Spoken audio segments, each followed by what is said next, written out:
हाँ, तो students previous class में आपने क्या पढ़ा था? Electric field. ओनली डेफिनेशन ही पढ़ी थी इलेक्ट्रिक फील्ड की। और इलेक्ट्रिक फील्ड कैसी क्वांटिटी है? Vector quantity. विद्युत क्षेत्र एक सदिश राशि है, पता है ना? सदिश का मतलब क्या हुआ? दिशा भी होगी, परिमाण भी होगा। दिशा डिपेंड करती है, डायरेक्शन डिपेंड करती है चार्ज के नेचर पे। आवेश की प्रकृति कैसी है? अगर वो धनात्मक आवेश है तो विद्युत क्षेत्र की दिशा किस तरफ होगी? आवेश से दूर, मतलब बाहर की ओर। त्रिज्यता बाहर की ओर, रेडियली आउटवर्ड बोलते हैं इसको अपन। ठीक। और अगर नेगेटिव चार्ज है तो इलेक्ट्रिक फील्ड की डायरेक्शन किस तरफ होगी? चार्ज की ओर, टूवर्ड्स द चार्ज, अंदर की ओर होती है। ये बातें मैंने पढ़ाई थी। और मैग्नीट्यूड कैसे निकालोगे? फॉर्मूला तुम्हारे तुम्हारे पास में होता है। फॉर्मूला फॉर्मूला कौन सा था वो? E is equal to F upon Q. ठीक है, ये फॉर्मूला तुमको याद करना है, इसका कोई डेरिवेशन नहीं है। ठीक। ये फोर्स होता है, ये चार्ज होता है। तो यहाँ से तुमको क्या मिल जाएगा? विद्युत क्षेत्र मिल जाएगा, इलेक्ट्रिक फील्ड मिल जाएगा। ये फॉर्मूला तुमको याद करना पड़ेगा भाई। याद कर लोगे इस फॉर्मूले को? ठीक। ये क्या देगा आपको? परिमाण, वैल्यू। क्या देगा ये? मैग्नीट्यूड देगा। अब मैग्नीट्यूड को आप वैल्यू बोल सकते हो। ठीक है, मैग्नीट्यूड ऐसे परिमाण देगा इलेक्ट्रिक फील्ड का। और ये चार्ज वो है जो यहाँ पे रखा हुआ है, इस इलेक्ट्रिक फील्ड के अंदर रखा हुआ है। डायग्राम चाहो तो बना सकते हैं अपन। कैसे? ये इलेक्ट्रिक फील्ड हो गई, ये इलेक्ट्रिक फील्ड है। ठीक है, ये वाली इलेक्ट्रिक फील्ड हो गई। इस चार्ज को इसके अंदर रख दो। लो, ये रख दिया अपन ने। तो ये इलेक्ट्रिक फील्ड क्या करेगा? इस चार्ज के ऊपर बल लगाएगा, फोर्स अप्लाई करेगा। और कितना करेगा? तो यहाँ से फोर्स निकाल लो। F इज इक्वल टू क्या आ जाएगा बोलो? E इंटू क्यू आ जाएगा। तो इस पे फोर्स लगेगा। अब फोर्स किस तरफ लगेगा? इस तरफ लगेगा कि इस तरफ लगेगा, ये बताओ मेरे को। उधर या इधर, ऐसे बताओ।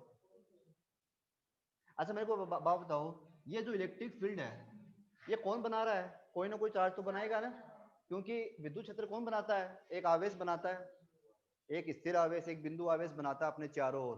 तभी तो वो क्या करता है? उस दूसरे चार्ज के ऊपर फोर्स लगाता है। माइकल फैराडे ने इसकी डिस्कवरी की थी। गुलाम ये बता नहीं पाया था। गुलाम ने केवल क्या बोला कि दो चार्ज एक दूसरे के ऊपर फोर्स अप्लाई करते हैं, बल लगाते हैं। अब बल कैसा भी हो सकता है, प्रतिकर्षण भी हो सकता है और आकर्षण भी हो सकता है, रिपल्सिव भी हो सकता है, अट्रैक्शन भी हो सकता है उनके बीच। लेकिन पूछा गया क्यों लगाते हैं, तो रीजन नहीं बता पाया। फिर उसके बाद साइंटिस्ट कौन आया? Michael Faraday. कौन आया? Michael Faraday. उसने क्या बोला कि एक चार्ज अपने अराउंड क्या बनाता है? एक इलेक्ट्रिक फील्ड बनाता है। यदि इसके इलेक्ट्रिक फील्ड में कोई दूसरा चार्ज अपन रख दे, पटक दे उसके ऊपर, तो ये चार्ज क्या करेगा? उस चार्ज के ऊपर फोर्स अप्लाई कर देगा। और कितना करता है? F is equal to E Q. Simple सी बात है। अब देखो यहाँ पे, अब प्रीवियस क्लास में मैंने ये कहा था कि अगर ये पॉजिटिव चार्ज है तो ये भी अपने अराउंड क्या बनाएगा? इलेक्ट्रिक फील्ड बनाएगा ना। अब डायरेक्शन किस तरफ थी बताओ? बाहर की ओर थी, ऐसे थी। बोलो, कोई दिक्कत? हुँ? और अगर नेगेटिव चार्ज होता तो ये भी क्या बनाएगा? इलेक्ट्रिक फील्ड बनाएगा, ऐसे। अब इसमें डायरेक्शन किस तरफ आएगी? अंदर की ओर। तो यहाँ पर देखो, अब ये जो इलेक्ट्रिक फील्ड बन रही है ऐसे बाहर बन रही है, तो यहाँ पे चार्ज कैसा होगा? पॉजिटिव की नेगेटिव? ये इलेक्ट्रिक फील्ड ऐसे बन रही है ऊपर भी बनेगी, नीचे भी बनेगी, इधर भी बनेगी, लेकिन अपन केवल इस तरफ मान रहे हैं एक बार। तो यहाँ पर चार्ज कैसा आएगा? पॉजिटिव। मतलब बहुत बड़ा चार्ज यहाँ पे रखा हुआ है भाई, इसका कोई ना कोई सोर्स तो है ही है। स्रोत क्या है? ये चार्ज है। ऐसे थोड़ी बन रही है, हवा में थोड़ी बन गई है। इसको कोई ना कोई तो बना रहा है ना। वो कौन बना रहा है? ये बड़ा, बहुत बड़ा चार्ज है ये। अब इसको अपन बोलते हैं सोर्स चार्ज। सोर्स, सॉफ्ट नहीं, सोर्स। और इसको हिंदी में क्या बोलते हैं? स्रोत आवेश। ठीक है ना, ऐसे। भाई लाइट का सोर्स क्या है? ये बल्ब है। अगर ये बल्ब ना हो तो लाइट होती क्या? तो वैसे ये इलेक्ट्रिक फील्ड अगर होती है तो चार्ज है, नहीं होगी तो यहाँ पे कोई चार्ज नहीं है। तो इसको बोल दिया सोर्स चार्ज, स्रोत आवेश बोलते हैं। अब देखो ये पॉजिटिव, ये पॉजिटिव, तो ये वाला इसको क्या करेगा? रिपेल करेगा। किस तरफ? अपने से दूर, इधर करेगा ना। तो यहाँ पर ऐसे फोर्स लगता है इसमें। और कितना लगेगा? ये रहा, F is equal to E Q. बोलो, कोई दिक्कत? तो याद रखना, अगर कोई इलेक्ट्रिक फील्ड के अंदर पॉजिटिव चार्ज रखा हुआ है तो उस पर लगने वाले फोर्स की डायरेक्शन किस तरफ होगी? इलेक्ट्रिक फील्ड की डायरेक्शन में होगी। हिंदी में बोल दो कि अगर कोई धनात्मक आवेश विद्युत क्षेत्र में रखा हुआ है तो उस पर लगने वाले बल की दिशा विद्युत क्षेत्र की दिशा के अनुदिश होती है या विद्युत क्षेत्र की दिशा में ही होती है। समझ आया ये बात? उतारो इसको आगे एक बार, रफ में उतारो एक बार, तो ये शॉर्ट नोट बन रहा है, मान लो।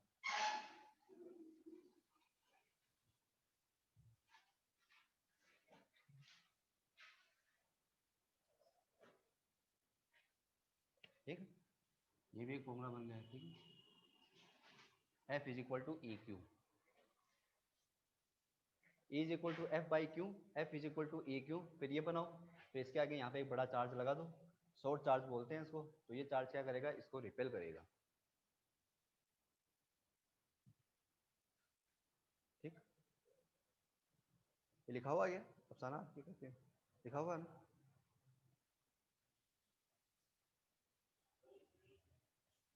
अब हिंदी बना लोगे तुम लोग कि कोई धनात्मक आवेश विद्युत क्षेत्र में रखा हुआ है तो उस पर एक बल लगता है। बल का सूत्र पूछे तो बता दो कि ई क्यू लगता है। किस दिशा में लगता है? विद्युत क्षेत्र की दिशा में ही लगता है, मतलब इलेक्ट्रिक फील्ड की डायरेक्शन में लगता है। देख पा रहे हो ना? जिधर इलेक्ट्रिक फील्ड है उधर ही फोर्स है। ओके, अच्छा ये तो हो गया आपका, मान लो फर्स्ट केस है। अगर आप सेकंड केस बनाना चाहो, अब जरूरी थोड़ी इलेक्ट्रिक फील्ड के अंदर पॉजिटिव चार्ज रखा हो, नेगेटिव चार्ज भी तो हो सकता है ना। अब तुम लोगों ने मान लो नेगेटिव चार्ज रख दिया यहाँ पे लो, अब इस पर फोर्स किस तरफ लगेगा? उस साइड लगेगा, इस तरफ, क्योंकि यहाँ पे क्या है, एक बड़ा चार्ज है ना, पॉजिटिव चार्ज है, और ये नेगेटिव है, तो इसको वो क्या करना चाहेगा? अट्रैक्ट करना चाहेगा, इसको आकर्षित करना चाहेगा, तो फोर्स इस तरफ लगेगा आपकी बात ऐसे, और वो लगेगा कितना? E Q. अपन केवल परिमाण देख रहे हैं, दिशा से मतलब नहीं है अभी अपन को। दिशा, अगर दिशा की बात करोगे तो यहाँ पे क्या लगाओगे? माइनस। यहाँ पे एफ के ऊपर वेक्टर का साइन लगाओगे, ई के ऊपर वेक्टर का साइन लगाओगे, वो बाद में पढ़ाऊंगा अभी, रुको। समझ आया? बल वही लगेगा ई क्यू, ई क्यू, लेकिन डायरेक्शन का फर्क आ गया, वो इस तरफ लगता है तो ये इस तरफ लग जाएगा। तो यहाँ पर क्या लिखोगे आप कि अगर कोई नेगेटिव चार्ज रखा हुआ है इलेक्ट्रिक फील्ड के अंदर तो उस पर लगने वाले फोर्स की डायरेक्शन इलेक्ट्रिक फील्ड की डायरेक्शन के विपरीत, इलेक्ट्रिक फील्ड की डायरेक्शन के विपरीत होती है, अपोजिट। ठीक है ना? इलेक्ट्रिक फील्ड की डायरेक्शन के अपोजिट लगता है फोर्स, किस पर? नेगेटिव चार्ज पर। याद रखना इस बात को, ठीक है ना? तो ये दो पॉइंट है, तुमको याद रखने हैं, ये एग्जाम में पूछ जाते हैं। ठीक है ना? इंपोर्टेंट फैक्ट के नाम से आते हैं ये question. Write any two important fact to related the electric field. विद्युत क्षेत्र से संबंधित कोई दो तथ्य बताइए ऐसे। ठीक है, तो ये बता सकते हो ऐसे करके। बोलो कोई दिक्कत? यहाँ से E is equal to F by Q निकाल लोगे। अब मैंने क्या कहा, इलेक्ट्रिक फील्ड कैसी डायरेक्शन है, सॉरी इलेक्ट्रिक फील्ड कैसी राशि है? सदिश राशि है। सदिश का मतलब दिशा भी होगी और परिमाण भी होगा, डायरेक्शन भी होगा और मैग्नीट्यूड भी होगा। मैग्नीट्यूड तो तुम यहाँ से निकाल लोगे। अब अगर तुमको ध्यान हो तो मैंने इलेक्ट्रिक फील्ड का एक और फॉर्मूला पढ़ाया था, एक तो ये होता ही है और एक ये भी होता है, E इज इक्वल टू के क्यू बाई आर स्क्वायर। याद है? अब इसका अगर तुमको डायग्राम बनाने को बोले या तुम डायग्राम बनाना चाहो तो बना सकते हो। कैसे बनाओगे? ये चार्ज ऐसे है, इससे आर डिस्टेंस पे कोई पॉइंट रखा होगा, उस पे ये कितनी इलेक्ट्रिक फील्ड बना रहा होगा? के क्यू बाई आर स्क्वायर। ये होता है इसका डायग्राम। अब देखो इसमें एक बात याद रखना, इसमें वो चार्ज आया है जो खुद इलेक्ट्रिक फील्ड बना रहा है, इसमें वो चार्ज जो इलेक्ट्रिक फील्ड के अंदर रखा हुआ है। ये बात बहुत कंफ्यूज करेगी तुम लोगों को। ये चार्ज इलेक्ट्रिक फील्ड नहीं बना रहा है, ये चार्ज तो इस इलेक्ट्रिक फील्ड के अंदर रखा हुआ है। जबकि देखो यहाँ पे देखो, अब ये चार्ज ये वाली इलेक्ट्रिक फील्ड बना रहा है। क्वेश्चन करेंगे इसके ऊपर अपना भी। जैसे मैं बोलूँ 5 कूलम का कोई अपने पास में चार्ज है, उससे 1 मीटर की डिस्टेंस पे इलेक्ट्रिक फील्ड बताओ, मतलब वो 1 मीटर की डिस्टेंस पे कितनी इलेक्ट्रिक फील्ड बना रहा है। तो E बराबर के क्यू अपॉन आर स्क्वायर लगाओगे। ठीक, के का मान रखोगे, क्यू का मान रखोगे, आर का मान 1 मीटर दे रखा है, एक का स्क्वायर 1 होता है, तो वैल्यू पुट अप पुरान को लेके आ जाओगे। ये करना पड़ेगा अपन को, करेंगे अभी अपन न्यूमेरिकल करेंगे। बोलो कोई दिक्कत? याद कर लोगे? अब ये चार्ज कौन सा है? सोर्स चार्ज, स्रोत आवेश है ये नहीं है सोर्स चार्ज, ये तो रखा हुआ है। इसको अपन टेस्ट चार्ज बोल सकते हैं, परीक्षण आवेश। क्या बोल सकते हैं? परीक्षण आवेश, टेस्ट चार्ज बोल सकते हो। कर लोगे? तो E बराबर के क्यू अपॉन आर स्क्वायर भी याद रखना पड़ेगा और E is equal to F by Q भी रखना पड़ेगा आपको याद। ठीक। अब रही कैसी वेक्टर क्वांटिटी, मैग्नीट्यूड तो तुम लोगों को मिल गया। अब तुमको बोले इसको इसको ना मैग्नीट्यूड और डायरेक्शन दोनों के साथ रिप्रेजेंट करो। अब यहाँ पर तुम लोगों को ये क्या दे रहा है? केवल और केवल मैग्नीट्यूड दे रहा है ये, ओनली तुमको परिमाण बता रहा है। तुमको यहाँ से पता चल रहा है कि इलेक्ट्रिक फील्ड की डायरेक्शन किस तरफ है? नहीं पता चल रहा। तो तुम लोगों ने 11th क्लास में पढ़ा होगा एकांक सदिश, यूनिट वेक्टर, मैंने शायद पढ़ाया भी था ये। वो एक ऐसा फिजिक्स में एक ऐसा एकमात्र वेक्टर है, इकलौता वेक्टर है जो हमेशा क्या बताएगा? वो डायरेक्शन को बताएगा। क्या बताएगा? हमेशा डायरेक्शन को बताता है वो। अब तुम लोगों ने देखा होगा ना, जैसे अपन जाते हैं हाईवे पे निकलते हैं तो तीर के निशान अपन को दिखाई देते हैं कि भाई इस तरफ राइट लेना है, इस तरफ लेफ्ट लेना है आपको। तो वो होता है यूनिट वेक्टर, वो हमेशा क्या बताएगा आपको? डायरेक्शन बताएगा। तो अगर तुमको इस इलेक्ट्रिक फील्ड की डायरेक्शन चाहिए, तुम इसको किससे मल्टीप्लाई करवा दो? यूनिट वेक्टर से मल्टीप्लाई करवा दो। ठीक। अगर अब तुमको ये लिखना है डायरेक्शन की फॉर्म में, तो सबसे पहले तुम लोग क्या करोगे? ई के ऊपर क्या लगाओगे? वेक्टर का साइन, क्योंकि कैसी क्वांटिटी है? सदिश राशि है, तो ई के ऊपर साइन लगाना पड़ेगा। फिर आगे चलो, के तो कांस्टेंट है, ये थोड़ी वेक्टर क्वांटिटी, तो इसके ऊपर मैं साइन नहीं लगाऊंगा। चार्ज कैसी क्वांटिटी है? वेक्टर की स्केलर, अदिश राशि है, इसकी कोई डायरेक्शन नहीं होती। 5 कूलम, 10 कूलम, 20 कूलम, 50 कूलम ऐसे हो सकता है मान, ऐसा नहीं होगा 20 कूलम इन नॉर्थ डायरेक्शन, 10 कूलम इन साउथ डायरेक्शन, ऐसा कभी नहीं आएगा। तो चार्ज भी कैसी क्वांटिटी है? स्केलर, अदिश राशि है। बात करें डिस्टेंस की, तो ये भी कैसी राशि होगी? यहाँ पर अदिश राशि होगी। अब तुमको क्या करना पड़ेगा? डायरेक्शन को शो करना है, तो किससे मल्टीप्लाई करवाओगे? एकांक सदिश से, यूनिट वेक्टर से। डॉट लगाओगे यहाँ पे, ऐसे लिखोगे, ये केप लगा दोगे। ये यूनिट वेक्टर का सिंबल होता है, प्रतीक चिन्ह है ये। इससे अपन पहचानते हैं कि जिसके ऊपर केप आ गया तो इसका मतलब वो कौन सा वेक्टर है? यूनिट वेक्टर, एकांक सदिश। उतारो इसको भी। तो एग्जाम ये पूछा गया था कि विद्युत क्षेत्र को सदिश रूप में लिखिए, तो सदिश रूप में से लिखा जाता है। अगर लिखा हुआ तो ठीक है, नहीं लिखा हुआ है ना तो उतार लो इसको। तो ये तो कौन सी फॉर्म आ गई? वेक्टर फॉर्म आ गई। वेक्टर फॉर्म है मतलब सदिश रूप, ये तो सदिश रूप हो गया। और वो कैसा रूप है? अदिश रूप, अदिश रूप है। ओके, मतलब स्केलर फॉर्म। समझ में आ रहा है क्या ये?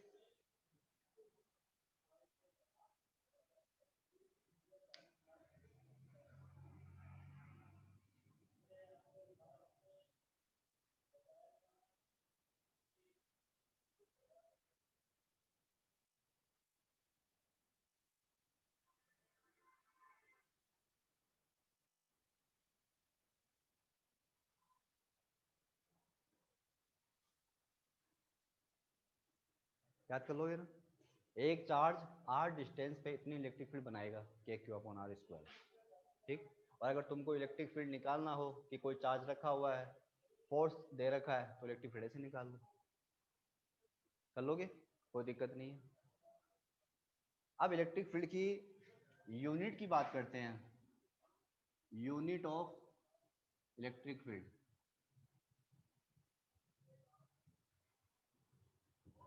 मतलब विद्युत क्षेत्र का मात्रक बताओ क्या होगा?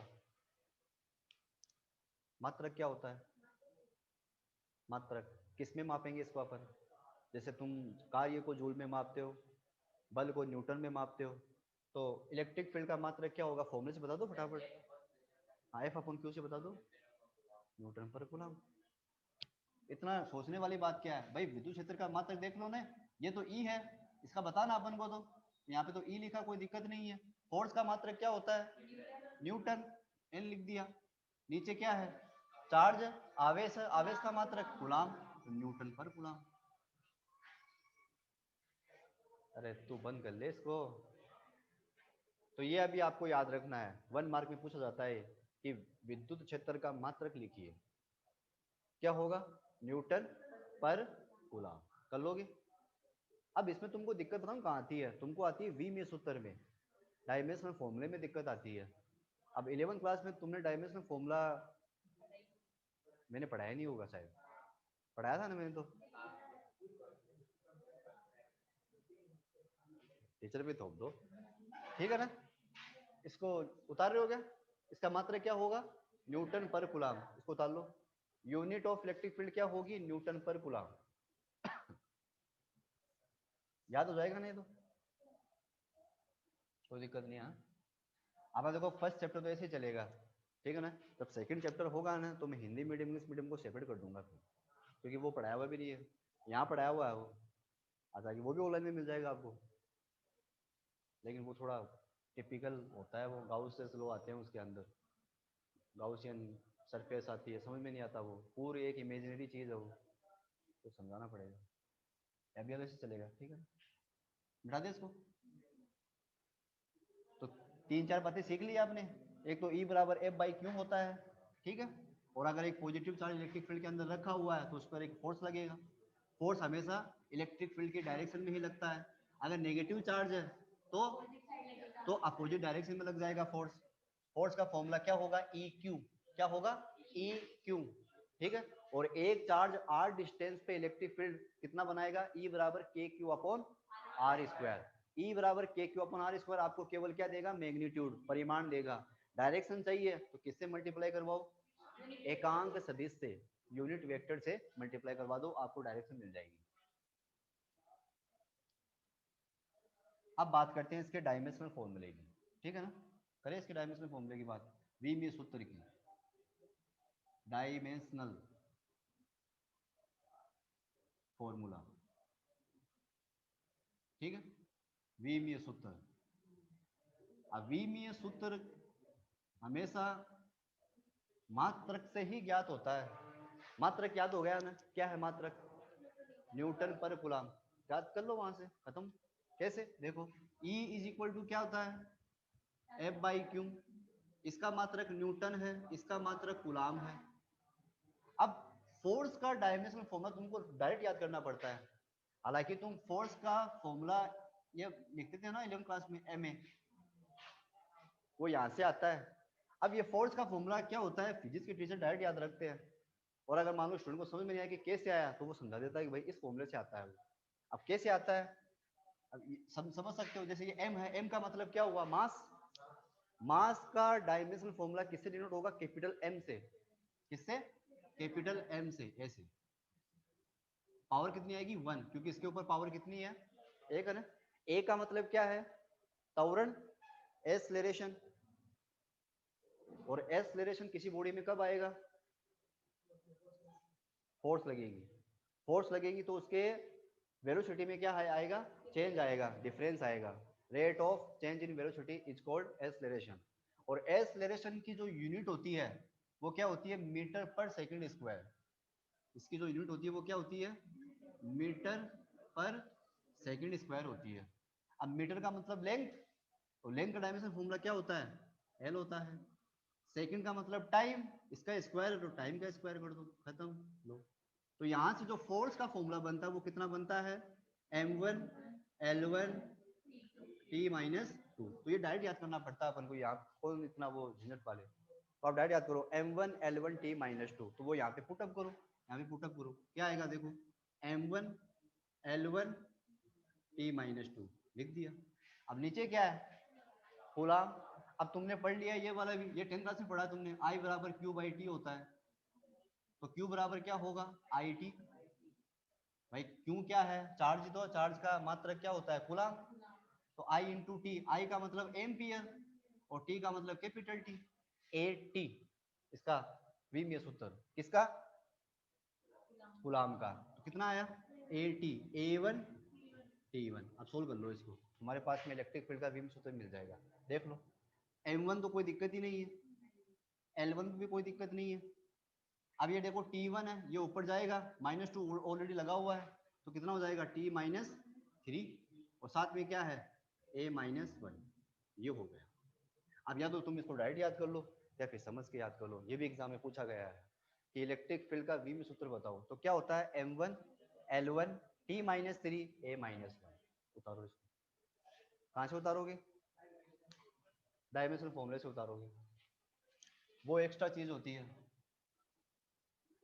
ये तुम कहीं कोने में लिख सकते हो ये चीजें।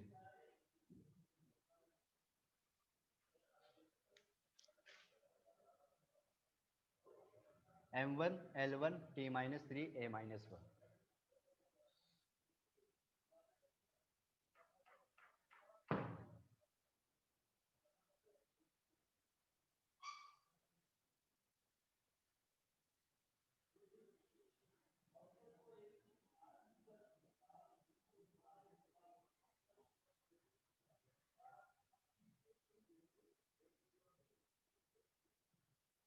तुमको और चीजें समझ नहीं है तो वीडियो देखो, तुम लोग, तुमको वीडियो देखनी पड़ेगी।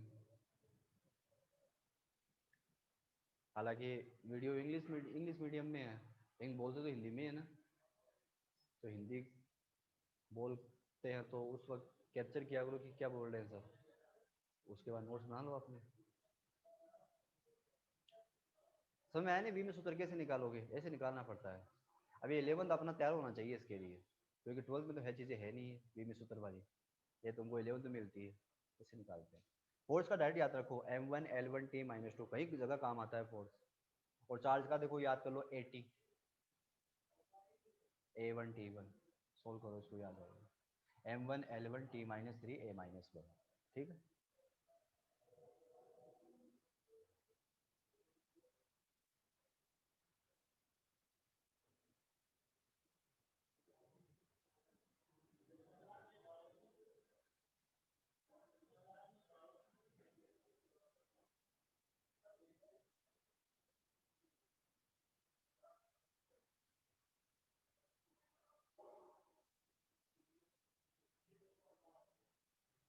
वो वाली कहानी याद रखो। पॉजिटिव चार्ज इलेक्ट्रिक फील्ड के अंदर रखा हुआ तो उस पर फोर्स लगेगा, और फोर्स हमेशा इलेक्ट्रिक फील्ड की डायरेक्शन में लगता है। विद्युत क्षेत्र में कौन रखा हुआ है, धनात्मक आवेश, तो उस पर एक बल काम करेगा, उस बल की दिशा हमेशा विद्युत क्षेत्र की दिशा में ही लगती है, F बराबर EQ। ठीक, और अगर नेगेटिव चार्ज है तो डायरेक्शन जो होगी वो इलेक्ट्रिक फील्ड की डायरेक्शन के अपोजिट होगी। शॉर्ट चार्ज उसको अट्रैक्ट करेगा ना, बता दे इसको।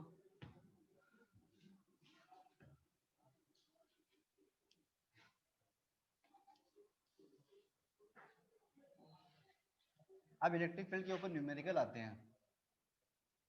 न्यूमेरिकल हैं क्या आपकी कॉपी के अंदर, मैंने करवाए थे एक दो न्यूमेरिकल, आपकी कॉपी में तो दो यार, मेरे वही न्यूमेरिकल यहाँ करवा देते हैं इलेक्ट्रिक फील्ड के ऊपर।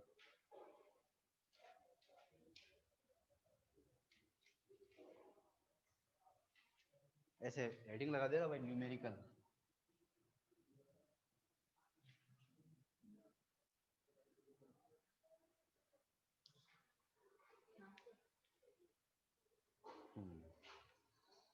ये तो प्रॉपर्टी ऑफ चार्ज है, इलेक्ट्रिक फील्ड पे कराया।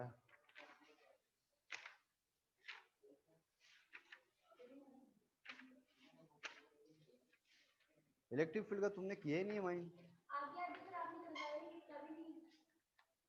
वीडियो में, तो इलेक्ट्रिक फील्ड का टॉपिक ही नहीं तेरे पास। हाँ,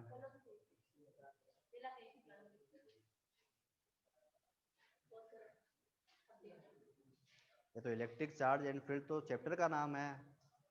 हाँ, चैप्टर में, इस चैप्टर में सबसे पहला टॉपिक ये आता है, न्यूट्रल बॉडी क्या होती है, न्यूट्रल एटम क्या होता है, ये तो बेसिक पढ़ाया था मैंने।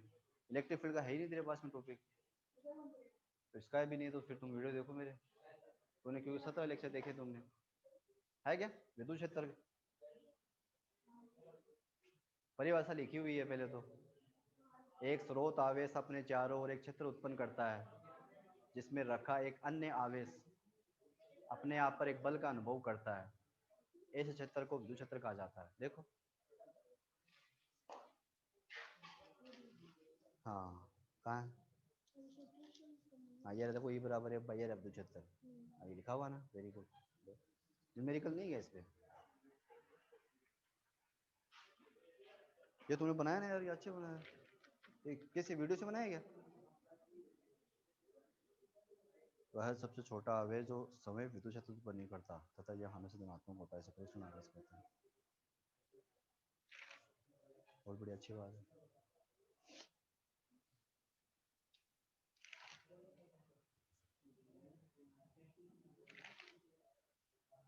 ये रहा, देखो भाई क्वेश्चन देखो, मैं क्वेश्चन पढ़ रहा हूँ, इलेक्ट्रिक फील्ड के ऊपर क्वेश्चन करते हैं अपन। एक आवेश, पर हिंदी में बोल देता हूँ मैं, एक आवेश है जिसका परिमाण 2 माइक्रोकुलाम है। एक आवेश जिसका परिमाण 2 माइक्रोकुलाम है। अब आवेश का परिमाण दे रखा है, मैग्नीट्यूड दे रखा है, आवेश का परिमाण मतलब कैपिटल क्यू दे रखा है आपको, कितना है 2 माइक्रोकुलाम। अब माइक्रोकुलाम है, माइक्रोकुलाम थोड़ी होता है चार्ज यूनिट, कुलाम होती है, तो माइक्रोकुलाम को कुलाम में चेंज कर लो, कितना होगा 2 इंटू 10 की पावर माइनस 6। भाई मैंने पढ़ाया नहीं ये, 1 माइक्रोकुलाम बराबर क्या होता है 10 की पावर माइनस 6 कुलाम होता है, ठीक है ना, ये तुमको दे रखा है। आगे इस पर 10 न्यूटन का बल कार्य करता है, इस पर कितने न्यूटन का बल कार्य करता है 10 न्यूटन का, F बराबर 10 न्यूटन का बल कार्य करता है, किस पर, इस 2 माइक्रोकुलाम पर। इसका मतलब ये कहां रखा हुआ है, इलेक्ट्रिक फील्ड के अंदर रखा हुआ है, ये विद्युत क्षेत्र में रखा हुआ है, तब इस पर कितना बल काम कर रहा है 10 न्यूटन का बल काम कर रहा है। अब देखो क्या पूछा है, ये पूछा है कि विद्युत क्षेत्र का परिमाण और दिशा बताओ। कहने का मतलब जिस इलेक्ट्रिक फील्ड के अंदर ये रखा हुआ है उस इलेक्ट्रिक फील्ड की वैल्यू कितनी है, और अगर वैल्यू है तो डायरेक्शन बताओ। करें इसको, अब इसका तुम डायग्राम बना सकते हो, कैसे बनाओगे, पहले तो इलेक्ट्रिक फील्ड बनाओ, बनाया, अब तुमको ये तो बताना है कि इलेक्ट्रिक फील्ड कितनी है, अब तुमको पता नहीं है तो कोई दिक्कत नहीं, पहले डायग्राम बना लो। अब इसके अंदर कौन रखा हुआ है चार्ज, ये रहा 2 माइक्रोकुलाम का, रख दो यहाँ पे, लो इसके अंदर रख दिया मैंने 2 माइक्रोकुलाम।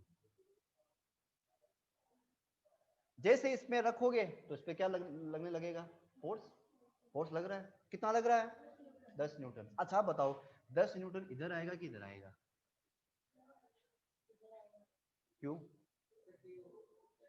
क्यों पॉजिटिव है, क्योंकि 2 माइक्रोकुलाम का चार्ज पॉजिटिव, देखो पॉजिटिव, देखो यहाँ पे कोई माइनस का निशान नहीं है, और यहाँ पे कोई बहुत बड़ा चार्ज होगा तो वो चार्ज इसको क्या करेगा, रिपेल प्रतिकर्षित करेगा, तो फोर्स की डायरेक्शन किस तरफ आएगी।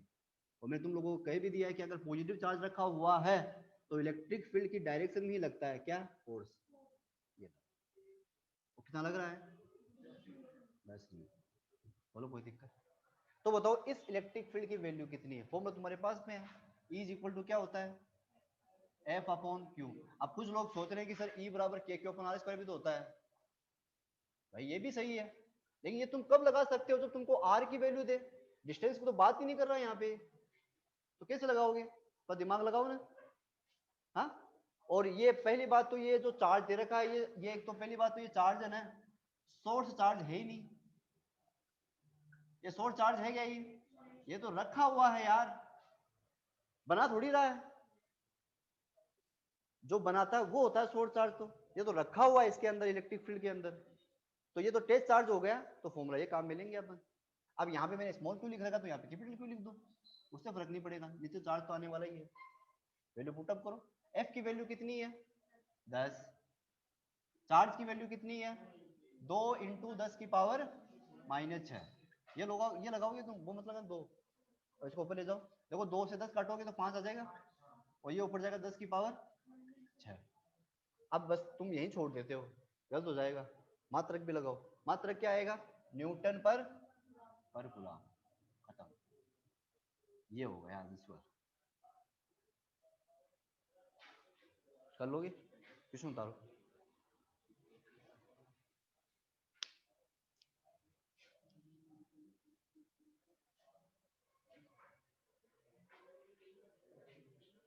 सोर्स चार्ज नहीं है,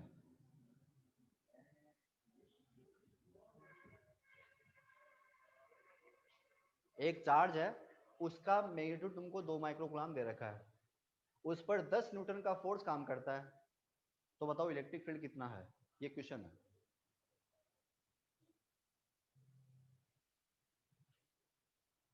तो इलेक्ट्रिक फील्ड कितना आया? 5 गुणा 10 की पावर 6 न्यूटन पर कूलम। अब तुमको डायरेक्शन पूछी है, इसकी डायरेक्शन बताओ कहाँ होगी? क्या इसकी डायरेक्शन बल की दिशा में होगी? क्या इसकी डायरेक्शन बल की दिशा के विपरीत होगी? दिशा में होगी, ये तो पूछा तुमको। लिख दोगे तुम ये बात? ये लिखना पड़ेगा तुमको। क्या लिखोगे? इंग्लिश में लिखूं हिंदी में? इंग्लिश में देखो, इंग्लिश में लिख देना its direction, its direction in the direction of force. इसकी डायरेक्शन कहाँ होगी? फोर्स की डायरेक्शन में होगी। और हिंदी में कैसे लिखोगे? इसकी दिशा, इसकी दिशा बल की दिशा में होगी, बल की दिशा के अनुदिश होगी।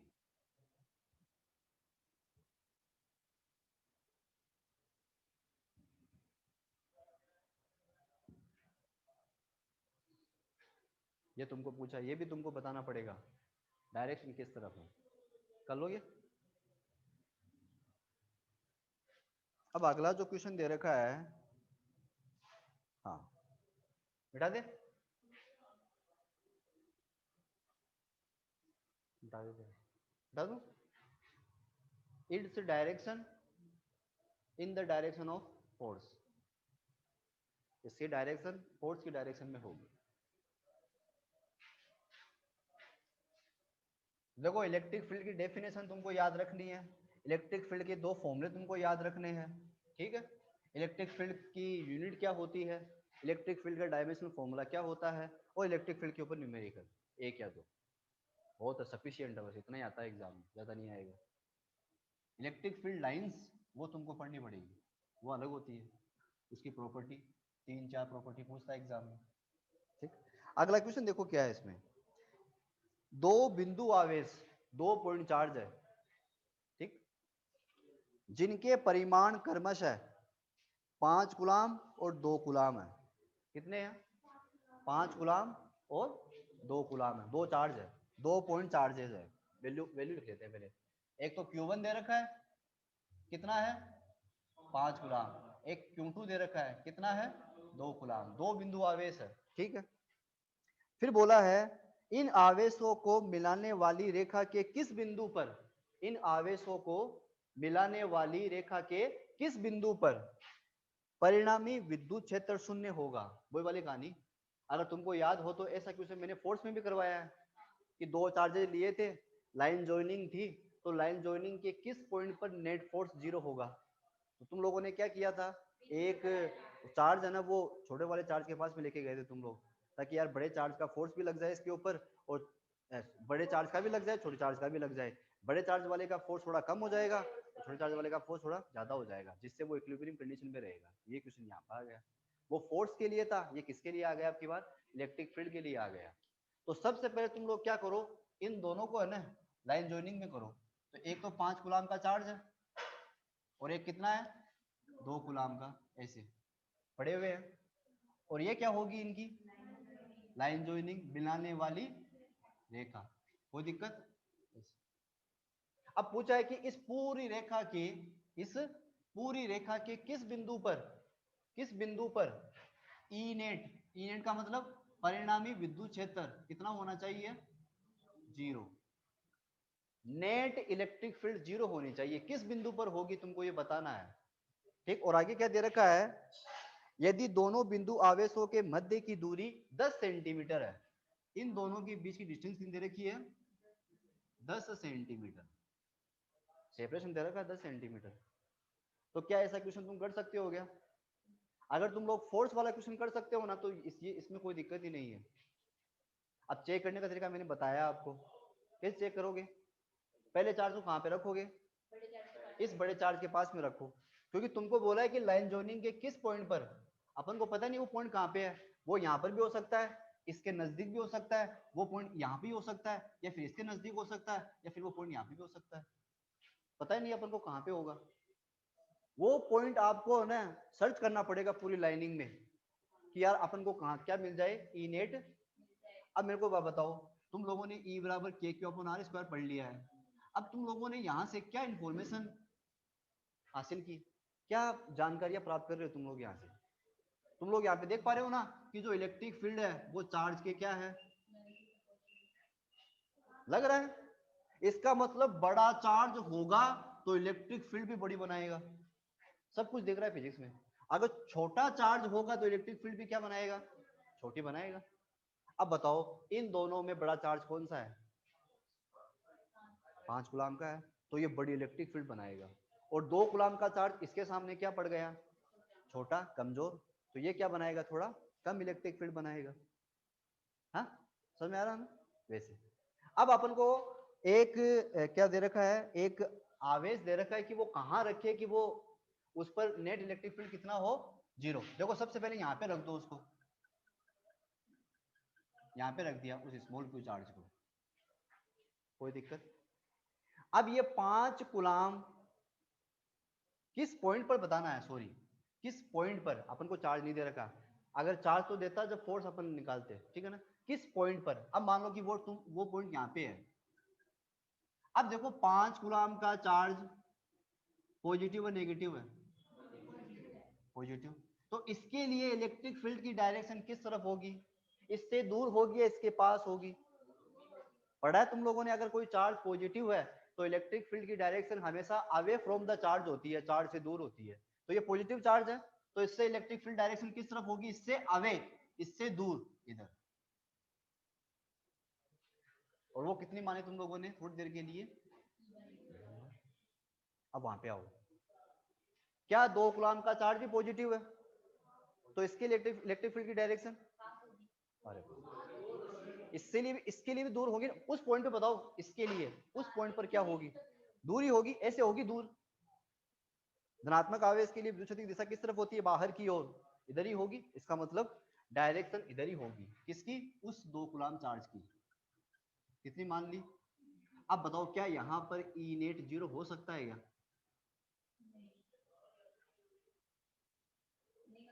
इलेक्ट्रिक फील्ड कैसी क्वांटिटी है, वेक्टर। अगर तुमको यहाँ पर ई नेट 0 चाहिए तो सबसे पहले तो ये एक दूसरे के क्या होने चाहिए, विपरीत होने चाहिए। कोई भी वस्तु है वो अगर रेस्ट में पड़ी हुई है तो इसका मतलब ये थोड़ी कि उसके ऊपर फोर्स नहीं लग रहा, क्या पता फोर्स लग रहा हो, लेकिन फोर्स इस तरह लग रहे होंगे कि क्या पता उस पर नेट फोर्स कितना हो, 0 हो। अगर 10 न्यूटन का फोर्स ऐसे लगा रहे हो, उधर से 10 न्यूटन का फोर्स ऐसे लग रहा है, तो बॉडी हमेशा कहाँ रहेगी, बीच में रहेगी, रेस्ट में रहेगी वो, क्योंकि उसके ऊपर कुल बल कितना लग रहा है, 0। अब यहाँ पर कुल बल 0 नहीं आ, कुल विद्युत क्षेत्र 0 नहीं हुआ, यहाँ पे 0 नहीं होगा। अगर अब तुमको पता हो, तुमको ये भी नहीं पता होगा कि 2 सदिश राशियों को जोड़ते कैसे हैं। मैं बोलूं 5 केजी है और एक 3 केजी है, कितना होगा टोटल, 8 केजी होगा ना। अब ये ऐसे पड़े हुए थे, ये 5 था और इसके नीचे 3 ऐसे था, ये 5 केजी का है और ये 3 केजी का है। तो क्या तुम लोगों ने इनके बीच एंगल कितना ये पता लगाने की कोशिश की क्या, अपन लगाते ही नहीं पता, क्योंकि ये कैसी क्वांटिटी है, स्केलर, स्केलर में तुम डायरेक्ट जोड़ते हो, एंगल का कोई डिफरेंस नहीं है यहाँ पे, एंगल से मतलब भी नहीं है। लेकिन 2 सदिश राशियों को ऐसे नहीं जोड़ सकते, उसके लिए फिजिक्स में एक नया फॉर्मूला बनाया गया है। फॉर्मूला क्या होता है, R is equal to under root A square plus B square plus 2ab cos theta. ये फिजिक्स में 2 सदिश राशियों को जोड़ने का फॉर्मूला है। यहाँ पर थीटा भी डिपेंड करेगा कि उनके बीच में थीटा कितना है, एंगल कितना है। अब यहाँ पे बताओ मेरे को E1 E2 के बीच में एंगल कितना है,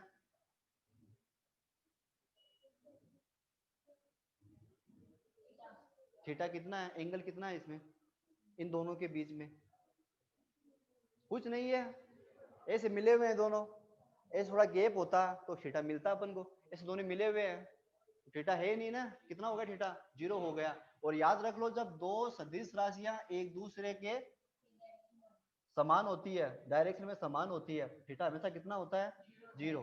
तो यहाँ पे कोस मतलब थीटा बराबर कितना है, 0 डिग्री है, तो कोस 0 की वैल्यू 1 होगी।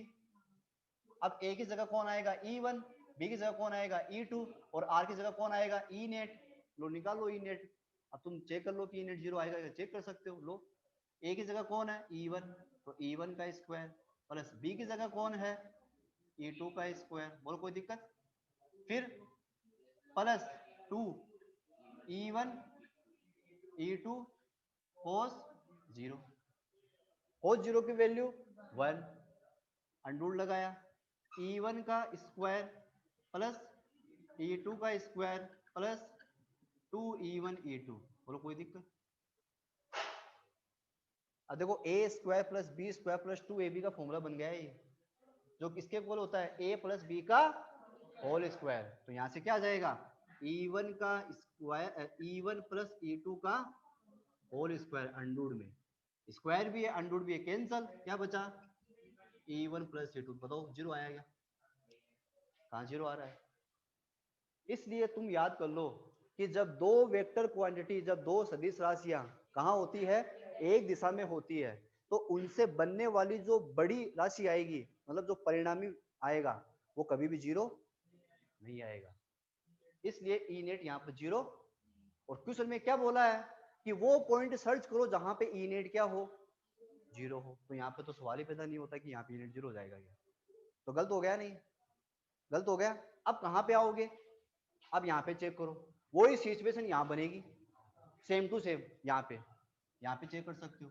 इसके लिए इलेक्ट्रिक फील्ड किस तरफ होगी, बाहर की ओर। लो, और उसके लिए भी बाहर की ओर, ऐसे सेम सिचुएशन बन रही है। देखो तो यहाँ पर भी ई नेट कभी भी 0 नहीं आएगा। लो, अब कहाँ आ सकता है, बीच में। अब बीच में कहाँ आ सकता है, छोटे चार्ज के पास हमेशा। याद कर लो इसको, मैंने पढ़ाया था, इलेक्ट्रिक फील्ड हमेशा 0 कहां पे आएगा, छोटे चार्ज के पास में, यहां पे इस चार्ज के पास में। अब ऐसा क्यों, समझाया था मैंने, क्योंकि ये वाला ज्यादा इलेक्ट्रिक फील्ड बनाएगा क्योंकि इसका बड़ा चार्ज है, ये वाला कम इलेक्ट्रिक फील्ड बनाएगा, छोटा चार्ज है। तो इसको थोड़ी सी इज्जत देने के लिए हम क्या करते हैं कि इसके इलेक्ट्रिक फील्ड को बढ़ाना पड़ता है। और कैसे बढ़ा सकते हो, इसकी डिस्टेंस को कम कर दो। भाई तुम लोगों को क्या दिख रहा है, यहाँ पे ई जो है वो आर के क्या है, बताओ मेरे को, क्या है, व्युत्क्रमानुपाती है। अगर तुम ई को बढ़ाना चाहते हो तो आर को क्या कर दो, इसके ई को तुम बढ़ाना चाहते हो कि इसका थोड़ा सा ई बढ़ जाए, इसके इक्वल हो जाए, तो इसकी डिस्टेंस को क्या करना पड़ेगा, कम। और इसके ई को तुम कम करना चाहते हो तो इसके आर को बढ़ा दो, तो आर को बढ़ा दिया। इसलिए याद कर लो कि पॉइंट हमेशा किसके पास आएगा, छोटे चार्ज के पास में आएगा, ताकि इसका इलेक्ट्रिक फील्ड थोड़ा सा बढ़ जाए और इसका इलेक्ट्रिक फील्ड थोड़ा सा घट जाए, ताकि ये कौन सी कंडीशन में आ जाए, इक्विलिब्रियम कंडीशन में। अरे मेरे सामने अगर द ग्रेट खल्ली जैसा इंसान खड़ा है सामने, और हम चाहते हैं कि एक बॉडी रेस्ट कंडीशन में रहे, तो ग्रेट खल्ली क्या करेगा, अपना थोड़ा फोर्स कम करेगा, मतलब वो कम धक्का लगाएगा, और मैं क्या करूंगा, ज्यादा धक्का लगाऊंगा, ताकि वो बॉडी कहाँ रहे, उसी सिचुएशन में रहे। अगर वो भी मेरे वो अपनी ताकत लगा रहा है एकदम खतरनाक, और मैं भी अपनी ताकत लगा रहा हूँ, तो मेरा फोर्स तो कम पड़ गया उसके सामने, तो बॉडी खिसक जाएगी। लेकिन हम चाहते हैं कि बॉडी कहाँ रहे, रेस्ट में। तो क्या खल्ली ऐसे मुंह में सिकंज रखे ऐसे फोर्स लगाएगा क्या, कभी नहीं लगाएगा, वो हल्का से लगाता रहेगा, भाई तू लगा तेरा फोर्स ज्यादा, मेरे पास तो बहुत ताकत है, तो वो अपना कम फोर्स लगाता रहेगा, ताकि बॉडी कहाँ रहे, रेस्ट में। वही वाली कहानी यहाँ पे है, इसकी इलेक्ट्रिक फील्ड को बढ़ाने के लिए डिस्टेंस को क्या कर दिया, कम, और इसकी इलेक्ट्रिक फील्ड को कम करने के लिए डिस्टेंस को क्या कर दिया, बढ़ा दिया। अब तुम लोग क्या करोगे, बस हो गया ये फॉर्मूला।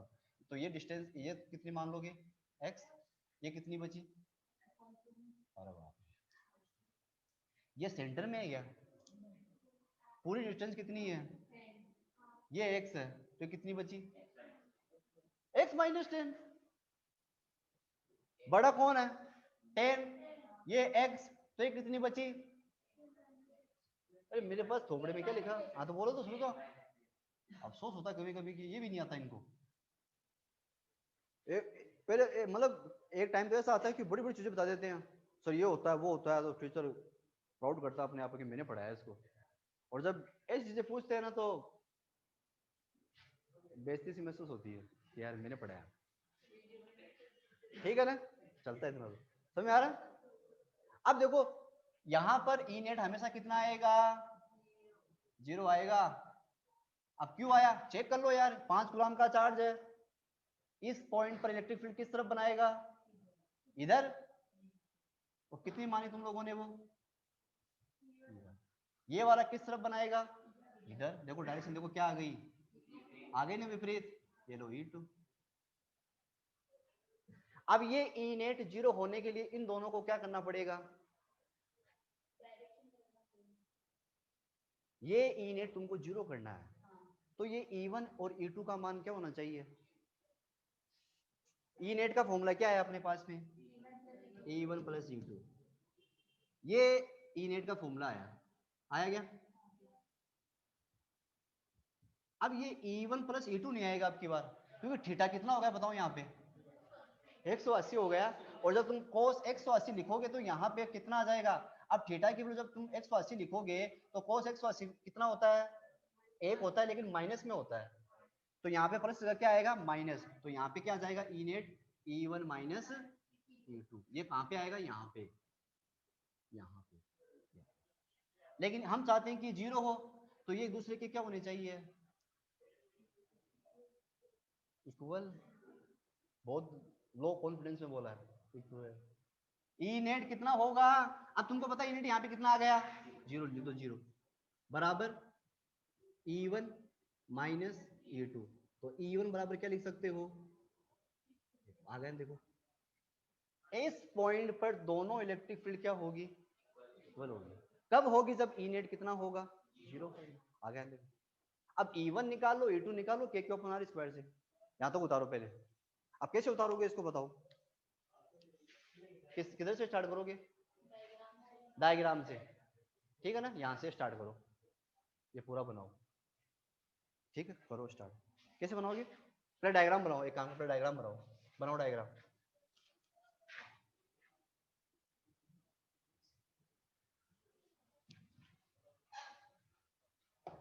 डायग्राम बनाओ पहले, ओनली डायग्राम बनाना।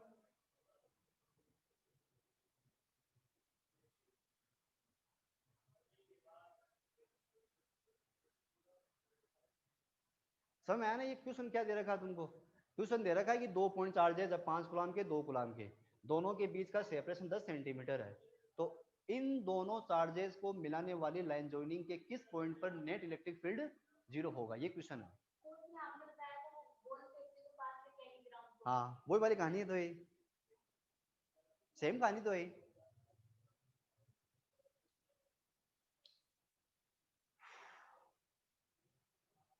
डायग्राम बना लिया क्या, अब डायग्राम बनाने के बाद में ये बनाओ, ये बनाओ, ये लिखो, ये फिर ये फिर ये फिर ये बनाओ, फिर ये बनाओ। समझ आ रहा है ना, डायग्राम बनाने के बाद में ये बनाना, उसके बाद में ये, फिर ये फिर ये फिर ये तो बनाना पड़ेगा तुमको। डायग्राम बना के ये E1 E2 शो करने हैं, फिर यहाँ पे क्या लिखोगे, E net not is equal to 0। अब कैसे, तो तुम प्रूफ दे रहे हो, देखो ऐसे।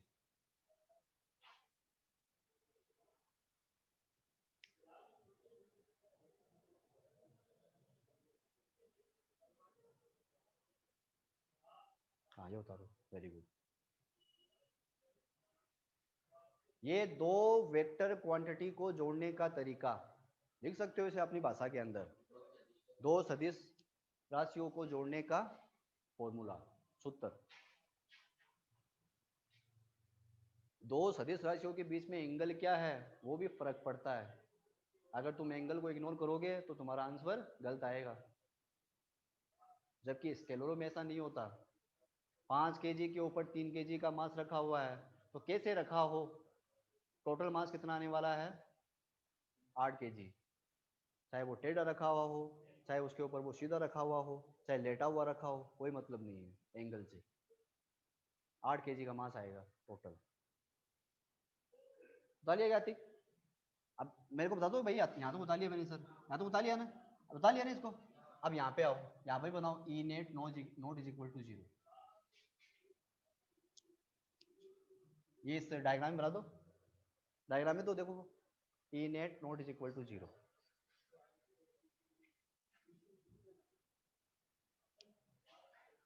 ये बनाया, फिर ये बनाओगे यहाँ तक E1 प्लस E2 तक, फिर वहाँ पे ये भी शो करोगे, यहाँ पर भी E net not is equal to 0 होगा, सेम सिचुएशन। फिर ये बनाओगे ये वाली। अब ये तुम लाइन नहीं बना सकते तो कोई दिक्कत नहीं है। ये बनाने के बाद में अब ये बनाओगे, बना दिया गया, वो बना दिया गया। अब ये लिखो, कहाँ लिखोगे? नीचे, हाँ यहाँ इसके नीचे, जहां तुमने E1 प्लस E2 छोड़ा है ना उसके नीचे लिखोगे। और डायग्राम में इस पॉइंट को तुम P मान लोगे। देखो भाई मैंने क्या लिखा है, देखो इधर, यहाँ पर क्या बनाओगे? एक P पॉइंट यहाँ, और इसके सामने लिख दोगे 8 पॉइंट P, और हिंदी में क्या लिखोगे? बिंदु P पर। समझ जाओगे तुम। अब E1 माइनस E2 क्यों किया? क्योंकि इस P पॉइंट पर दोनों की डायरेक्शन एक दूसरे के क्या है? विपरीत है, इसलिए क्या आएगा? E1 माइनस E2 आएगा।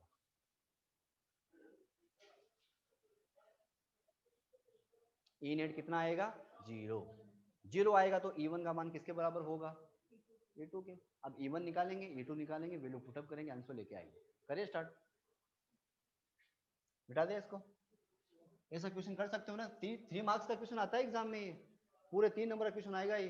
तो ऐसे मान लो कि property of charge, Coulomb's law के ऊपर न्यूमेरिकल, पराविद्युतांक, डाइलेक्ट्रिक क्वेश्चन सब हट गए फिर, अगर ये क्वेश्चन आ गया तो ये सब कुछ आ रहा है इसके अंदर। नहीं समझ में आया तो वीडियो देखो मेरा, तुमको समझ आ जाएगा। उसमें एकदम अच्छे से समझा रखा है।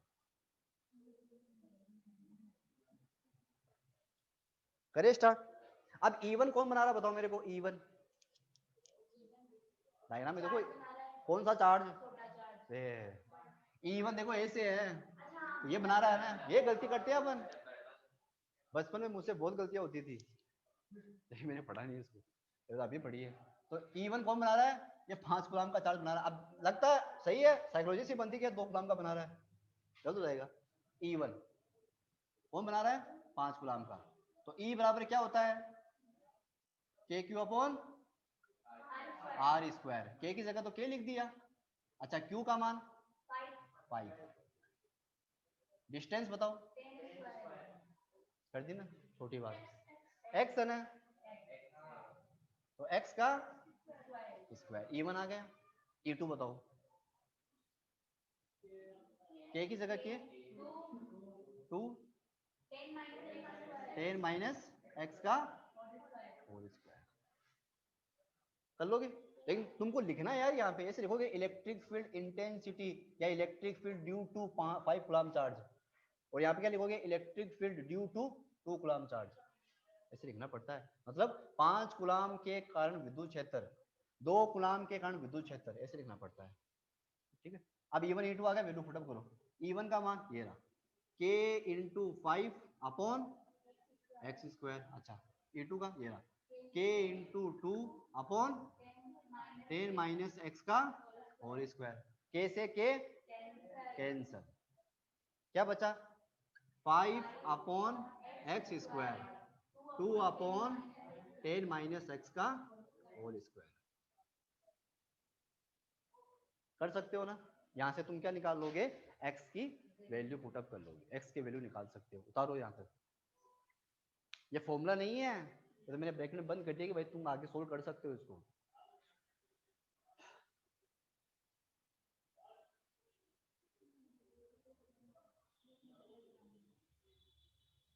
अब ये देखो, अपने वैल्यू ऐसे ले ली कि यहाँ पर परफेक्ट स्क्वायर नहीं होगा, लेकिन तुमको एग्जाम में ऐसी वैल्यू देगा, जैसे यहाँ पे 25 दे दिया, यहाँ पे 4 दे दिया, यहाँ पे तुमको क्या दे दिया? 25, यहाँ पे 4।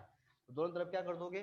स्क्वायर रूट ले लोगे, वर्गमूल ले लोगे। 25 का रूट 5 होगा, एक्स स्क्वायर का x होगा, 4 का रूट 2 होगा, 10 माइनस एक्स स्क्वायर का 10 माइनस एक्स होगा। वहां से एकदम बिजी हो जाएगा, ऐसे तुम्हारे पास वैल्यू आएगी। और किताब में जो क्वेश्चन दे रखे हैं इस टाइप के, वो एकदम बढ़िया वैल्यू के दे रखे हैं, तुम्हारे हाथों हाथ क्वेश्चन हो जाएंगे। तो तुमको यहाँ से क्या निकालना पड़ेगा? एक्स निकाल लोगे? निकाल सकते हो ना, वज्र गुणा करके, क्रॉस मल्टीप्लाई करके।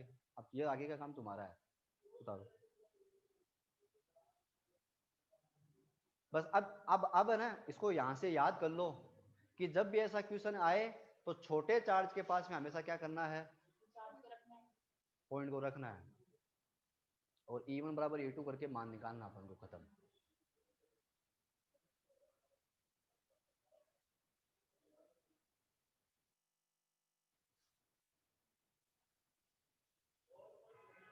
तो ये समझ में आ रहा है थोड़ा बहुत या फिर यार वो शाहरुख को नहीं आया आज, जी को लग रहा है ऐसा तो नहीं हो रहा है?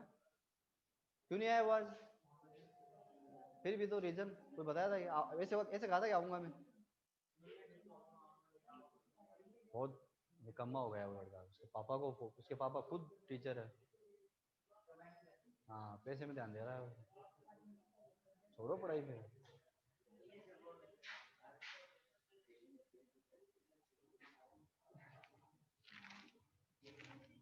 लो हाँ, इसको तुम आगे सोल्व कर सकते हो, इसको आगे सोल्व कर सकते हो, लेकिन थोड़ा थोड़ा क्या है, कॉम्प्लिकेटेड हो जाएगा ये, थोड़ा हार्ड पड़ेगा ये, काफी कॉम्प्लिकेटेड होगा ये। लेकिन तुमको ऐसी वैल्यू नहीं देगा, तुमको देगा जैसे यहाँ पे 25 दे दिया, यहाँ पे 4 दे दिया, तो 25 4 दोनों तरफ वर्गमूल ले लो, 25 का रूट 5, एक्स स्क्वायर का x, 4 का 2 और इसका 10 माइनस एक्स, तो वहां से एकदम सोल्व हो जाएगा ये। ऐसा अगर न्यूमेरिकल आएगा ना तो तुमको 5 और 2 की फॉर्म में नहीं आएगा, 25 और 4 की फॉर्म में आएगा, ठीक है। हाँ तुम अब भी कर सकते हो इसको, लेकिन थोड़ा कॉम्प्लिकेट होगा काफी।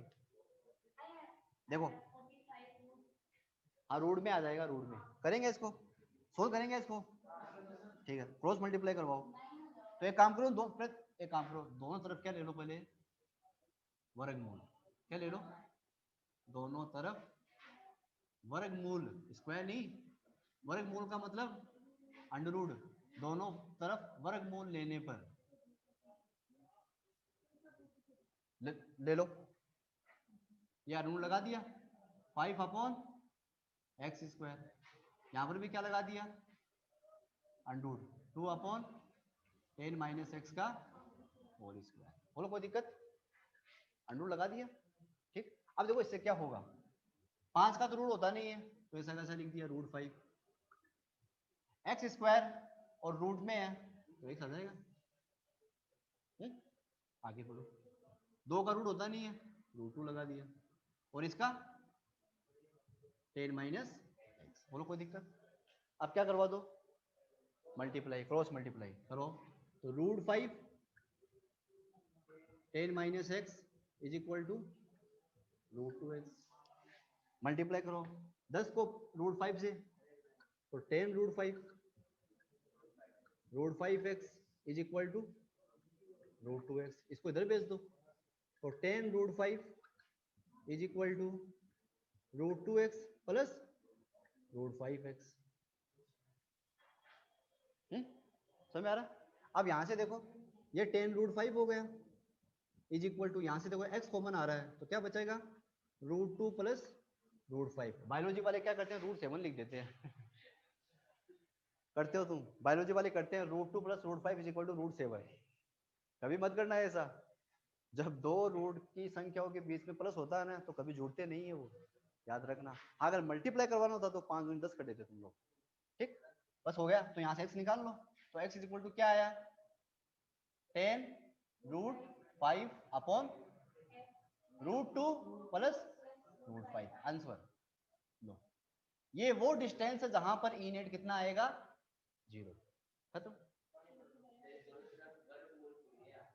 ताकि कैलकुलेशन इजी हो जाए, नहीं तो तुम वो अगर तुम चाहो तो ऐसा कर सकते हो, देखो ये a माइनस बी का होल स्क्वायर बन रहा है, हाँ काफी कॉम्प्लिकेटेड होगा, कर दूंगा मैं तो कोई दिक्कत नहीं, तुम्हारा टाइम बहुत खराब होगा। कैसे, देखो 5 अपॉन एक्स स्क्वायर लिखोगे, फिर 2 लिखोगे, फिर a माइनस बी का होल स्क्वायर से इसको ओपन करो, a square plus B square minus 2ab से ओपन करना पड़ेगा, फिर क्रॉस मल्टीप्लाई करवाओ, फिर एक क्वाड्रेटिक इक्वेशन और आएगी तुम्हारे पास में, जो तुमसे क्या तुम्हारे टीचर से भी नहीं होगी।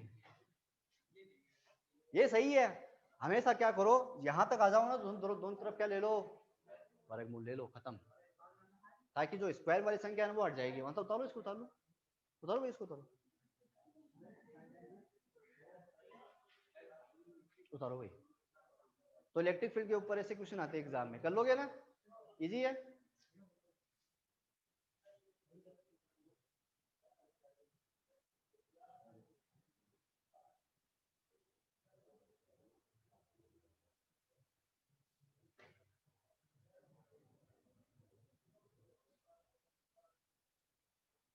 नेट वालों के लिए काफी दिक्कत होती है इनको, √2 + √5 √7 लिखते हैं। मैथ वाले भी लिखते हैं लेकिन गलती से।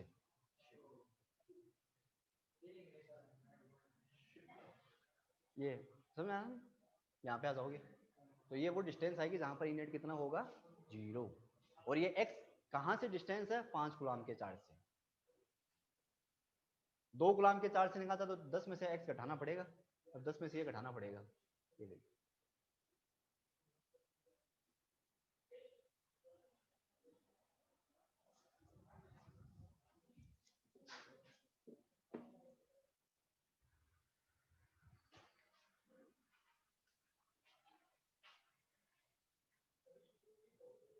ये तुम्हारा इलेक्ट्रिक फील्ड का टॉपिक पूरा हो गया आज। देखो 3-4 चीजें याद रखनी है। डेफिनेशन, दोनों फॉर्मूले, E बराबर F/Q, E बराबर KQ/R²। अब E बराबर KQ/R² कैसे आता है, तो मैंने तुमको पढ़ाया है वो कैसे आता है। F की जगह KQ1/Q2/R² वाला फॉर्मूला लगाओ, E बराबर KQ/R² पाओ। ठीक, हाँ वो लगा दो। अब वो अब करेंगे। देखो एक चीज तो बताना बाकी है, क्या इलेक्ट्रिक फील्ड मीडियम पर डिपेंड करेगी। एक चार्ज है 5 कूलम का, वो वैक्यूम में इलेक्ट्रिक फील्ड बना रहा है, उसी को तुम पानी में लेके चले गए तो क्या उसके इलेक्ट्रिक फील्ड पे इफेक्ट पड़ेगा।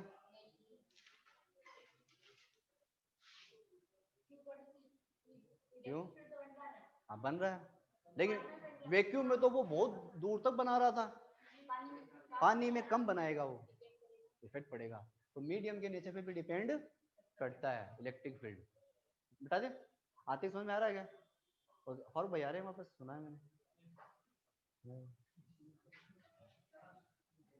रुको रुको, अभी एक टॉपिक और रह गया।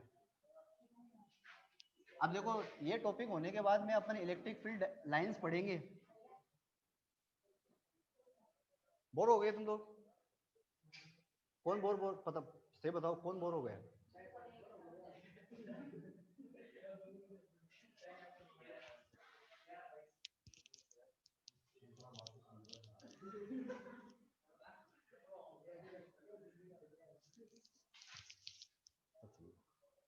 बोर हो गए तो बताओ।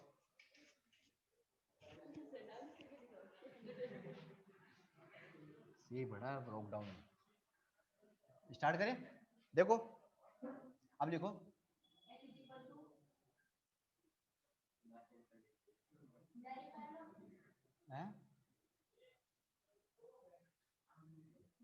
इफेक्ट ऑफ मीडियम किस पर,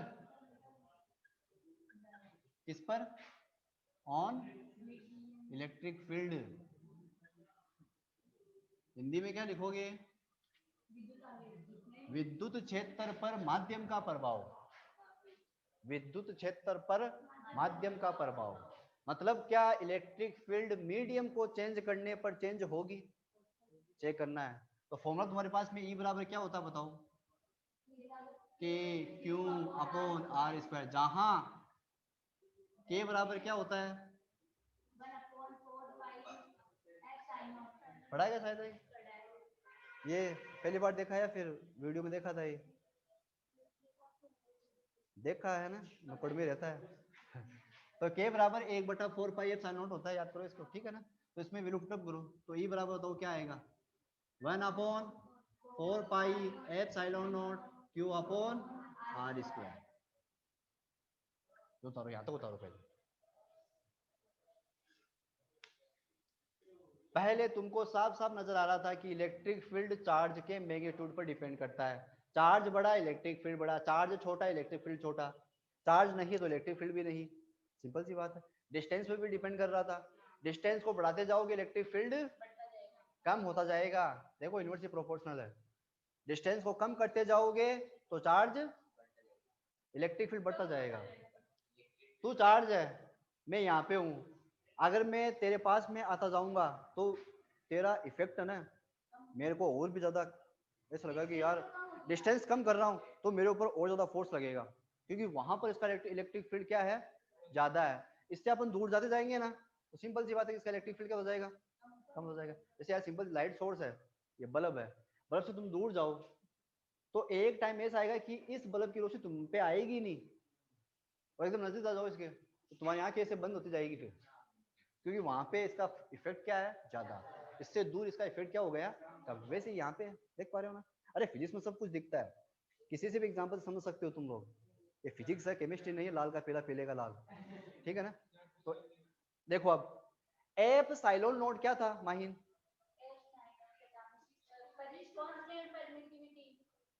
एक मिनट इसको बोलने दो। हाँ परमिटिविटी, आप बताओ आतिक, एप साइलोन नोड क्या है यहाँ पे,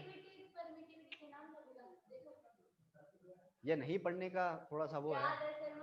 हाँ मेरे को ये पता है तुमको याद है, लेकिन तुम्हारे जुबान पे नहीं आ रहा है। हिंदी में बताओ। अभिष्ट माध्यम का मतलब तो ये हो गया कि आपने निर्वात वायु को हटा दिया, ये निर्वात या वायु के लिए फिक्स है। विद्युतशीलता कौन से मीडियम की, हवा या निर्वात। तो एप साइलोन नोड क्या है भाई, निर्वात या हवा की विद्युतशीलता। भूल गए।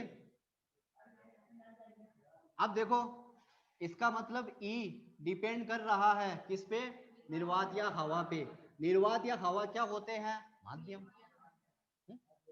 माध्यम, इसका मतलब माध्यम को चेंज करने पर E भी क्या होगा, चेंज होगा। अब कितना चेंज होगा वो अपन चेक कर लेंगे, अभी कोई दिक्कत ही नहीं होगी। तो ये जो चार्ज रखा हुआ था, ये जो क्यू था, ये r डिस्टेंस पे क्या बना रहा था, इलेक्ट्रिक फील्ड कितनी, के क्यू अपॉन आर स्क्वायर। लेकिन ये कहाँ पे रखा हुआ था पहले, एयर में या फिर वैक्यूम में, मतलब निर्वात या वायु में, कोई दिक्कत। अब तुमने इसको उठाया अपने हाथों में और कहाँ ले गए इसको, पानी में ले गए, ऐसे मान लो। कहाँ पे ले गए, पानी में, कांच में, कहीं भी लेके गए, ठीक।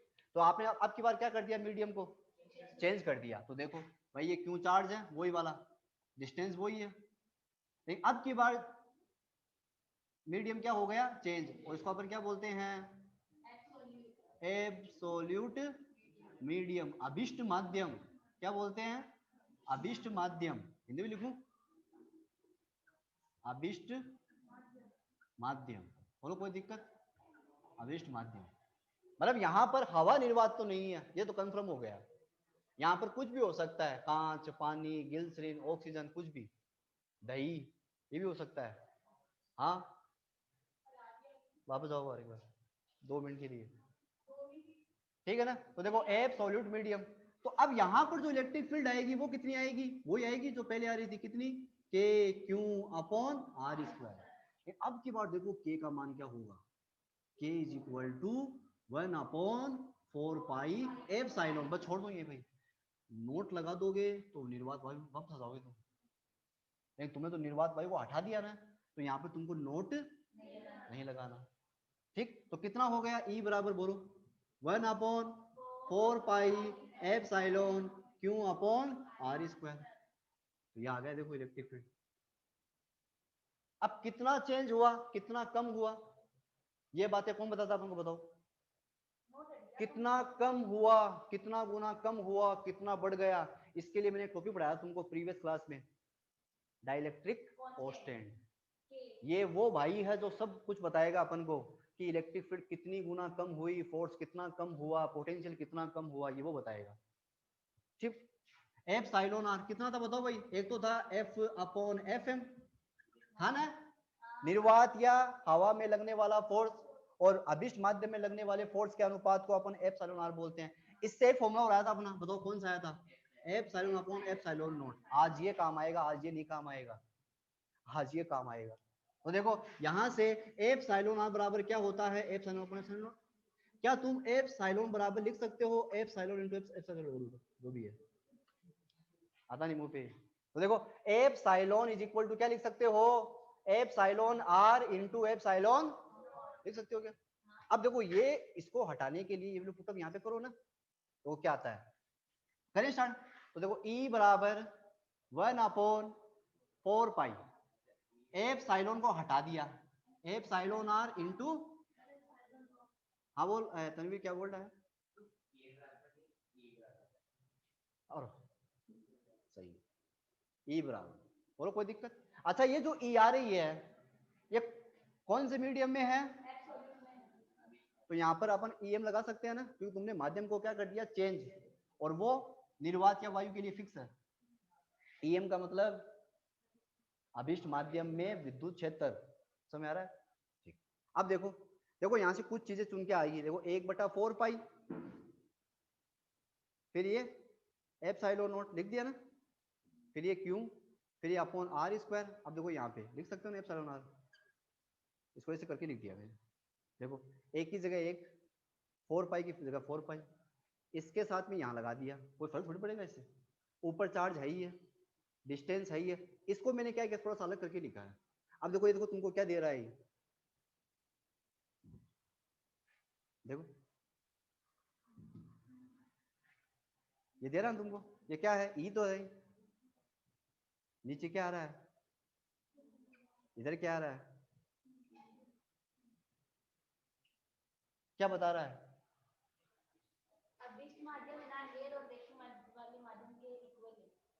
ऐसे थोड़ी, क्या फील हुआ इससे, ईएम का मान ई से कम आएगा या ईएम का मान ई से ज्यादा आएगा,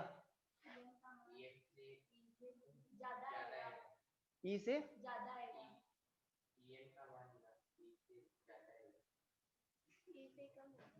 यार गलत, उल्टा बोल दिया।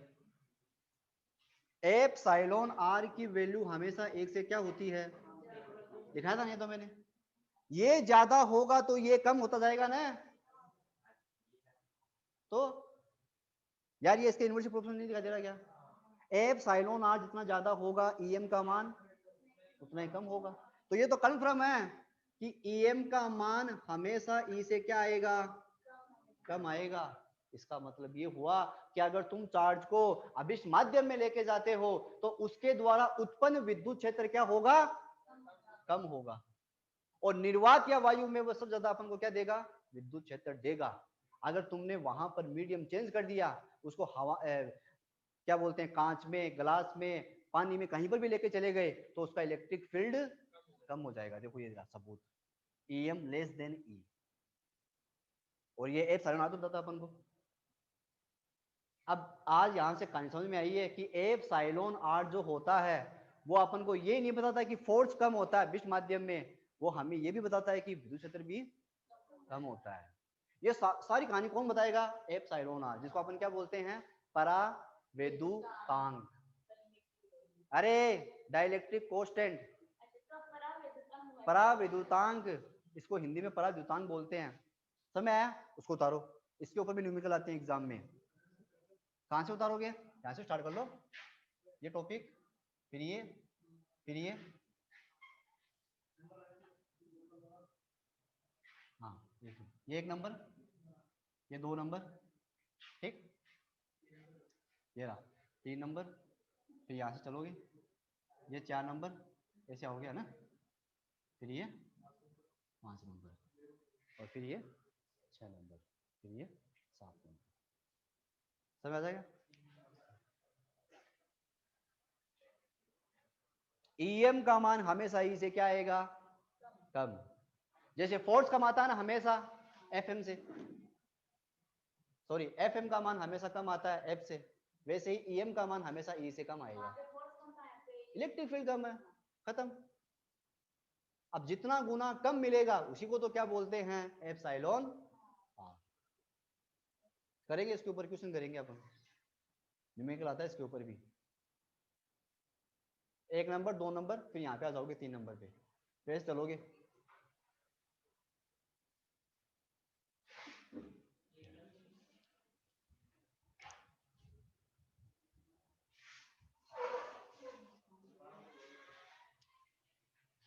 समझ में आएगा? तो इसका मतलब इलेक्ट्रिक फील्ड भी चेंज होती है, कब? मीडियम को भी क्या कर दो, चेंज कर दो। अब ये कहानी छुपी हुई थी फॉर्मूले के अंदर, फॉर्मूला नहीं बता रहा था ये बात। फॉर्मूले तुमको केवल दिख रहा था कि हाँ यार चार्ज है, चार्ज पे डिपेंड कर रहा है, डिस्टेंस पे डिपेंड कर रहा है। लेकिन जब के का फॉर्मूला पुटअप किया तब अपन को पता चला कि यार मीडियम पे भी डिपेंड कर रहा है। वही वाली कहानी, जब दो इंसान हैं अगर वो छत पर या जमीन पर लड़ेंगे तो एक दूसरे के ऊपर लात धूसा लगाएंगे, तो सिंपल सी बात है कि लगेगी उनके जोर से शरीर पे। अगर उन्हीं इंसान को तुम पानी में डुबो दो और बोलो कि अब लड़ो, तो शायद अब जो मुक्के का जोर होगा वो क्या हो जाएगा, कम हो जाएगा, क्योंकि वहां पर मीडियम क्या हो गया, चेंज कर दिया तुम लोगों ने। फिर ऐसे आएगा वो ऐसे, और हवा में ऐसे आ रहा था सीधा ही, क्योंकि अब वहां रोकने वाला कोई नहीं था हवा में, पानी में खुद पानी रोक रहा है फोर्स को। वही वाली कहानी।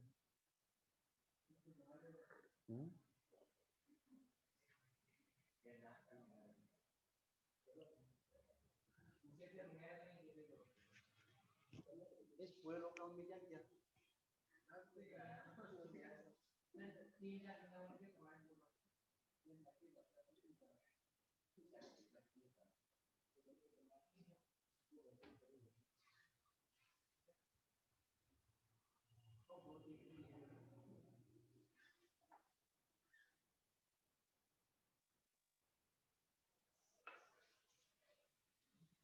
एक क्वेश्चन कर लेते हैं इसके ऊपर, ठीक है ना, बोर हो गए।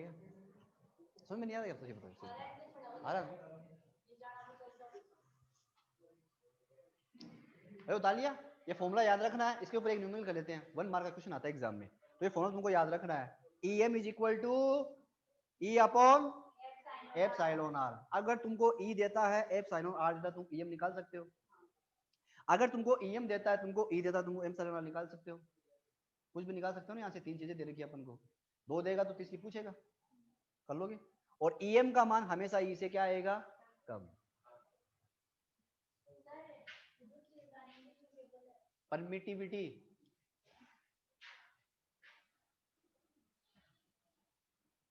परमिट परमिशन ऐसे होता है इसका नाम, कि वो मीडियम फोर्स को कितना परमिट कर रहा है, कितना कितनी परमिशन दे रहा है लगाने की। हाँ,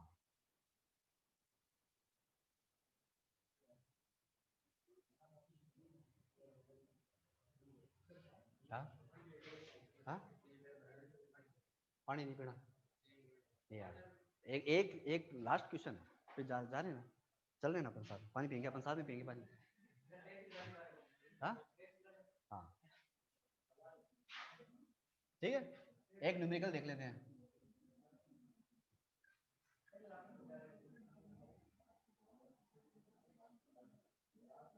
एक न्यूमेरिकल कर लेते हैं।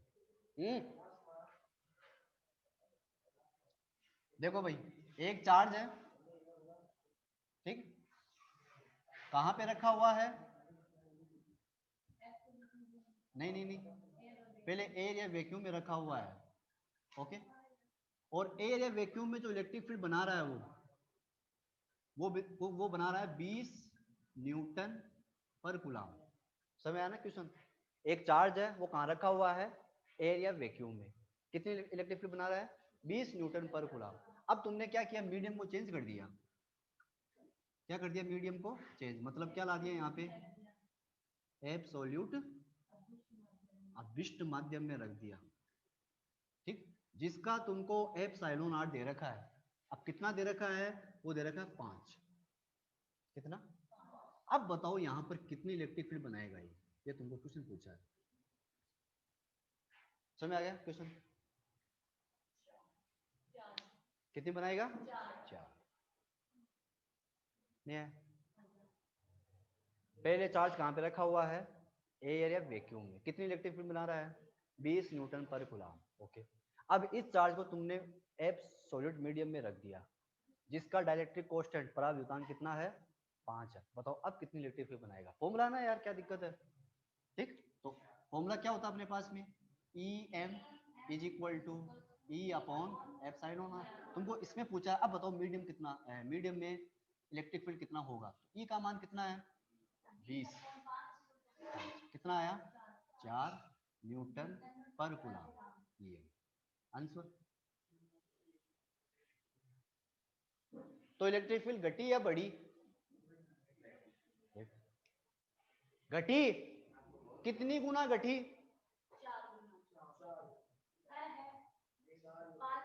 5 गुना घटी।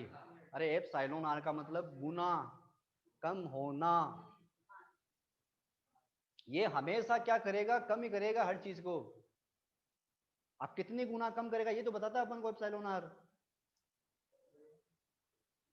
तो इलेक्ट्रिक फील्ड कितनी आएगी 4 न्यूटन पर कूलम, मतलब इलेक्ट्रिक फील्ड 5 गुना कम हो गई, आंसर आ गया। ठीक है, तो आज के लिए इतना ही, थैंक यू।